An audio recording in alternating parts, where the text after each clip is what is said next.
சொல்லிட்டேன்னா அடுத்தாற்போல இதுல இந்த மனசுக்குள்ள ரொம்ப நாளா சில விஷயங்களை போட்டு புழுக்கி கொண்டிருப்பவர்கள் இருக்காங்க. அவங்க அதை அடிப்படையில பேசணும். இந்த சொல்லப்பட்டிருக்க ஏன்னா முன்னாடியே யோசிக்கப்பட்ட விஷயங்கள் அவைகள்ல மேற்கொண்டு பேசணும்னு கேட்டுக்கிட்டு அந்த 21ஐயும் இப்ப நான் முன்வைக்கலாம்னு நினைக்கிறேன். ஒண்ணு இல்ல, எல்லாத்துக்கும் அந்த 21க்கும் முக்கியம் முதல்வது என்னன்னு சொன்னா வாழும் கிராமங்கள். நாம வருங்காலத்துல வாழும் கிராமங்களை உருவாக்கணும். இப்ப வாழ்க்கை இல்லாத கிராமங்களா இருக்குது. ஆகையினால கிராமத்து மக்கள் பட்டணத்தை நோக்கி நகர்ந்துகிட்டு இருக்கிறாங்க. நம்ம உடனடியா கையில இருக்கிற வேலை வாழும் கிராமங்களை உருவாக்குவது.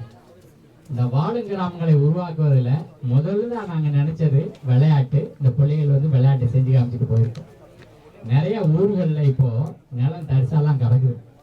ஆனா ஒரு 4 ஏக்கர் 5 ஏக்கர் போல ஊர் மக்கள்லாம் சேர்ந்து நிலத்தை வாங்கி அதை ஆடுகளமாக்கணும். கிராமத்தில் இருக்கிற எல்லா பிள்ளைகளுக்கும் விளையாட்டுகளை அங்க விளையாடுவதற்கும் அதில் பயிற்சி எடுப்பதற்கு நாம வாய்ப்புகளை உருவாக்கணும். அதனால 21ல முதல் விஷயம் விளையாட்டு திறன்களை உருவாக்குவது கிராமங்கள்ல. 2வது விஷயம் எல்லாரையும் நம்ம சிரமப்படுத்துறது இன்னைக்கு தண்ணீர். ஆனா எல்லா கிராமங்கள்லையும் ஒரு குளத்தை ஆழப்படுத்திடணும். அதை சுத்தி சுவரெல்லாம் கட்டி படித்துறையெல்லாம் வச்சிடணும். யாரும் உள்ள இறங்கி கால் கை கழுவக்கூடாது. அது குடித நீர் ஆதாரமா இருக்கணும். ஒரு ஊர்லயும் ஒரு குளம் சுற்றுச்சுவர் எழுப்பி ஆள் இறங்காம கொள்ளாம பழையெல்லாம் விளம்பர பழையெல்லாம் வச்சு அது குடித நீர் ஆதாரமா அதை மாற்றிக்கணும். 3வது ஒவ்வொரு தெருமுனையிலையும் ஒவ்வொரு வீட்டுக்கு பின்னாடியும் அங்கங்க தெய்வங்கள் இருக்கு, சிறு தெய்வங்கள் இருக்கு. இவைகளை புறக்கணிச்சுட்டு இவங்க எங்கேயோ அங்கேயோ கிலோமீட்டர் கணக்கில் நடந்துகிட்டும் வேன் பிடிச்சும் ரயில் பிடிச்சும் போயிட்டு இருக்கிறாங்க. அதனால கிராமங்கள்ல இருக்கிற சிறு தெய்வ வழிபாடை புதுப்பிக்கணும். அதுக்கு உயிர் கொடுக்கணும். மக்கள் அவங்களுடைய தெய்வங்களை அவங்க ஊர்ல பார்க்கணும். அதுல அவங்களுக்கு சுயமரியாதை கொண்டுட்டு வரணும். 4வது ஒவ்வொரு விவசாயியோடைய நிலத்திலையும் ஒரு குளம் இருக்கணும். அந்த எடுக்கிற மண்ணை ஒரு பக்கம் மேடு போட்டுக்கணும். அதுல ஒரு கொட்டாய் போட்டுக்கணும். விவசாயி அங்க தூங்கணும். அங்க அவன் ஆடு வச்சிருக்கணும், மாடு வச்சிருக்கணும், கோழி வச்சிருக்கணும், மரம் வச்சிருக்கணும், எல்லாம் வச்சிருக்கணும்.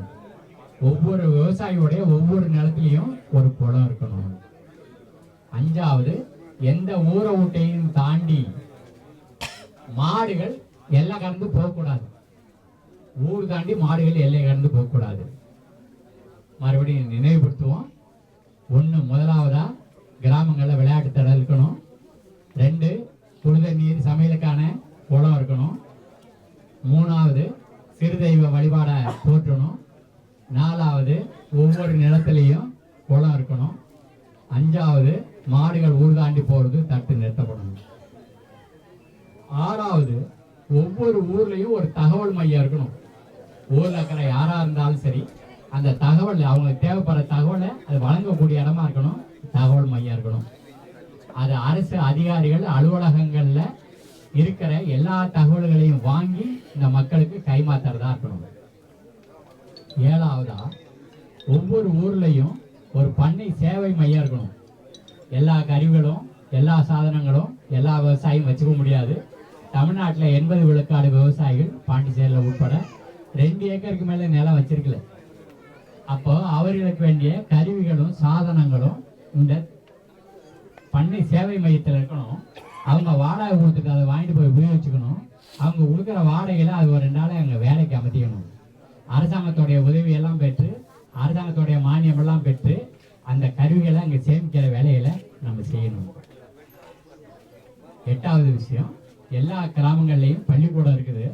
இந்த பள்ளிக்கூடத்தோடைய நிலைமையை அதோடைய ஆதாரங்கள் அதோடைய கல்வியோட தரம் அதை மேம்படுத்தணும். அங்க மரக்கன்று வளர்க்கப்படணும். மரக்கன்றுகள் சுற்றி நடப்படணும். அதில் பெற்றோர்களை ஈடுபடுத்தணும். இந்த பிள்ளைகள் வளர்க்குற கன்றுகளை அவங்கவுங்க வீட்டில் கொண்டு போய் நட்டுக்கணும். அப்படி எல்லா வகையிலும் பார்த்தாக்க இந்த பிள்ளைகள் கிராம பள்ளிக்கூடங்கள் மேம்படுத்தப்பட்டால் 14 ஆண்டுகள் கற்ற பிறகு எவன் ஒருத்தனும் வேலை இல்லாம வருவாய் இல்லாம பிழைப்பு இல்லாம இருக்க மாட்டான். அப்ப இளைஞர்களுடைய எதிர்காலத்துக்காக பள்ளிக்கூடத்துடைய தரம் மேம்படுத்தப்படணும். 9வது விஷயம் பல்லு விளக்கறதுக்குன்னு எந்த ஒரு பொருளும் பட்டணத்துல இருந்து கிராமத்துக்குள்ள வரக்கூடாது. அது நம்ம வேப்ப குச்சியா இருக்கலாம், கருவேலை குச்சியா இருக்கலாம், ஆலமழுதா இருக்கலாம், கரிசாலை இலையா இருக்கலாம், துளசி இலையா இருக்கலாம், தும்பை இலையா இருக்கலாம், உமிக்கறியா இருக்கலாம், உமிக்கறியில உப்பு சேர்த்ததா இருக்கலாம், வெறும் உப்பா இருக்கலாம், அடுப்பு சாம்பலா இருக்கலாம், அல்லது அந்தந்த கிராமத்துல அந்தந்த தெருவிலேயே தயாரிக்கப்படுகின்ற பல்பொடியா இருக்கலாம். எந்த ஒரு பல்லு துளக்கறதுக்குன்னு சொல்லி எந்த நஞ்சும் பட்டணத்திலேருந்து கிராமத்துக்குள்ள நுழையப்படாது. 10வது விஷயம், அது சோப்பா இருந்தாலும் சரி, ஷாம்பா இருந்தாலும் சரி, பட்டணத்திலேருந்து வரப்படாது. இதெல்லாம் சிறுசு, இது கைத்தொழிலில் செய்யக்கூடிய விஷயங்கள். நம்ம இந்த வள்ளத்துல ஒரு தம்பி இருக்கிறார், கந்தசாமின்னு இருக்கிறார். 29 மூலிகைகளை எடுத்து சோப்பு தயாரிக்கிறான். அடுப்புலையே ஏற்றலை, அடுப்புல ஏற்றாமல் 29 மூலிகைகளை பயன்படுத்தி சோப்பு தயாரிச்சிருக்கான். இது சோப்புன்னு வந்துகிட்டே இருக்கும். இது மாதிரி நம்ம இன்னும் சில நண்பர்கள் இருக்கிறாங்க, பசுமாட்டோடைய சாணியை பயன்படுத்தி சோப்பு தயார் பண்ணிட்டு இருக்காங்க. சேலத்தில் தயார் பண்ணிட்டு இருக்காங்க. எல்லா இடத்துலையும் பயிற்சி கொடுக்கறதுக்கெல்லாம் தயாராக இருக்காங்க. கிராமத்துக்கு சோப்பாக இருந்தாலும் ஷாம்பா இருந்தாலும் வெளில வரக்கூடாது. ஆவார இலையை வந்து அப்படி அரைச்சி அப்படி தலையில் வச்சா குழுன்னு இருக்கும். ஷாம்பு அப்படியே கழுவிட்டு போகுது. அந்த உசல மரத்து இலையை வச்சு அப்படி அரைச்சி அப்படி தலைவனா குழுன்னு இருக்கும். மண்டை குளிச்சு ஆக்கிட்டு எல்லாத்தையும் கழுவிட்டு போயிட்டு இருக்கும். ஆகையினால நம்ம மறுபடியும் இந்த 10வது விஷயம், சோப்பு ஷாம்பு இது போன்ற விஷயங்கள் வெளியிலேருந்து வரக்கூடாது. 11வது விஷயம், 10 மறுபடியும் ஞாபகப்படுத்திடுவோமா? இதை யாரும் பேப்பர் பேனாவில் எழுதிட்டுலாம் சிரமப்படாதீங்க. அப்போ பேப்பர் பேனா இல்லாதவங்களாம் முட்டாளாக இருப்பாங்கன்னு அர்த்தம் கிடையாது. நம்ம எழுதுறத மண்டையிலேயே தான் எழுதுறோம். முதல்வது விளையாட்டு மைதானம் வேணும், 2வது குடிதை நீர் குளம் வேணும், 3வது சிறுதெய்வ வழிபாடை மேம்படுத்தணும், 4வது எல்லா நிலங்கள்லையும் குளம் இருக்கணும், 5வது ஊரை விட்டு மாடு தாண்டி வெளில போகக்கூடாது, 6வது வந்து நமக்கு வந்து தகவல் மையம் இருக்கணும், 7வது பண்ணை சேவை மையம் இருக்கணும், 8வது பள்ளிக்கூடங்களுடைய தரத்தை மேம்படுத்தணும், 9வது வந்து பல்லு விளக்குறதெல்லாம் ஊருக்குள்ளே இருக்கிற வச்சு நடத்திக்கணும், 10வது ஷாம்பு சோப்பு அதெல்லாம் வெளிலேருந்து வரக்கூடாது. 11வது யாரும் காபி டீ குடிக்கப்படாது. கிராமத்தில் யாரும் காபி டீ குடிக்கக்கூடாது. காபி கடை டீ கடைக்கு கிராமத்தில் வேலை கிடையாது. ஏன்னா அவைகள் வந்து மனிதன் இயற்கையாக இயங்கக்கூடியதை தடுத்து நிறுத்திடுது. அது மட்டுமே காரணம் இல்லை. அந்த டீ தோட்டம் வந்ததுனால தான் மலையில் மரங்கள் அழிஞ்சுது, ஆகையினால தான் மழை இல்லை, ஆகையினால தான் ஆற்றுல தண்ணி இல்லை, ஆகையினால விளைச்சல் இல்லை, ஆகையினால விவசாயிக்கு வருவாய் இல்லை. ஆழமாக பார்த்தீங்கன்னு சொன்னால் காபி டீ வந்து நம்முடைய மக்களுடைய வாழ்க்கையில இருக்கக்கூடாது. 12வது கிராமத்தில் கிராம சபைன்னு ஒன்று இருக்குது. வருஷத்துக்கு இப்போ 2 தடவை தான் கூடுது. அது என்ன தீர்மானம் போடணும்னு கலெக்டர் ஒரு ஆள்கிட்ட கொடுத்து அனுப்பிச்சு விட்றாராம். இதுக்கு பேர் ஜனநாயகமா, இதுக்கு பேர் ஊராட்சியா இருக்குது. ஒவ்வொரு கிராமத்தில் இருக்கிற கிராம சபையும் ஒவ்வொரு மாசமும் கூடணும். ஒவ்வொரு மாசமும் கூடி யாருக்கு வீடு வேணும், யாருக்கு வேலை வேணும், யாரு பிள்ளை பள்ளிக்கூடத்தில் சேர்க்கணும், யாருக்கு எங்கே சென்று வேணும், அது முடிவு பண்ணணும். அது முடிவு பண்ணதை ஊராட்சி செஞ்சு வைக்கணும். ஊராட்சி கிராம சபை எடுக்கிற முடிவை நிறைவேற்றணும். அதனால எல்லா ஊர்களில் இருக்கிற கிராம சபையில் ஒவ்வொரு மாசமும் கூடணும். 13வது எல்லா விவசாயிகளுடைய வீட்லையும் எல்லா விதைகளும் இருக்கணும். அவர் என்ன சாகுபடி எல்லாம் பண்றாலும், காய்கறியா இருக்கலாம், தானியமா இருக்கலாம், நவதானியமா இருக்கலாம், நெல்லா இருக்கலாம், மரமா இருக்கலாம், விதைகள் விவசாயி வீட்டுல இருக்கணும். விவசாயி கடையில போய் விதை வாங்கப்படாது. 14வது அந்த அலோபதி மருத்துவம் தவிர அக்குப்ரெஷர்லேருந்து, மூலிகை மருத்துவத்திலேருந்து, சித்த மருத்துவத்திலேருந்து, ஹோமியோபதியிலேருந்து எல்லா மருத்துவமும் கிராம பகுதியில் போற்றி வளர்க்கப்படணும், கையில் தூக்கி எடுக்கப்படணும். இது வந்து மக்களை வந்து நோயிலேருந்து மட்டும் இல்லை, சுரண்டல்லேருந்து விடுதலை பண்ணுவோம். 15 ஒவ்வொரு வீட்டை சுற்றியும் பல மரங்களாக இருக்கணும். நான் முன்னாடியே சொல்லியிருக்கிறேன், பல இடத்துலையும் அது வந்து பதிவு ஆக்கப்பட்டிருக்குது. மறுபடியும் ஞாபகப்படுத்துகிறேன். வீட்டோடைய முகப்புல ஒரு வேப்ப மரம் இருக்கணும், வீட்டுக்கு பக்கத்தில் ஒரு முருங்கை மரம் இருக்கணும், அதுக்கு பக்கத்தில் ஒரு பப்பாளி மரம் இருக்கணும், அந்த வேலி நெடுக சவுண்டல் மரத்தை வச்சிருக்கணும், அதில் சீத்தா மரம் 4, 5, 3 நிற்கணும். அந்த தண்ணி குளியலாற தண்ணி போகிற இடத்துல வாழை மரம் இருக்கணும், பாத்திரங்கள் ஒரு இடத்துல தென்னை மரம் இருக்கணும், நேரில் ஒரு கருவேப்பிலை மரம் இருக்கணும், இன்னும் கொஞ்சம் இடம் இருந்ததுன்னா ஒரு எலுமிச்சை மரம் இருக்கணும், அதுக்கப்புறம் இடம் இருந்தால் ஒரு நெல்லி மரம் இருக்கணும், அதுக்கப்புறம் இடம் இருந்தால் ஒரு கொய்யா மரம் இருக்கணும், அதுக்கப்புறமும் இடம் இருந்ததுன்னா ஒரு மாமரம் இருக்கணும், அதுக்கப்புறம் இடம் இருந்தால் ஒரு பலாமரம் இருக்கணும். ஒவ்வொரு வீட்டை சுற்றியும் பல மரங்களாக வச்சு வளர்த்துக்கிட்டோம் அப்படின்னா எந்த குழந்தையும் சத்துணவு இல்லாமல் கஷ்டப்படாது. எந்த வீட்லேயும் யாரும் பசியோட படுக்கைக்கு போக மாட்டாங்க. ஆனால் வீட்டை சுற்றி பல மரங்கள் இருக்கணும்.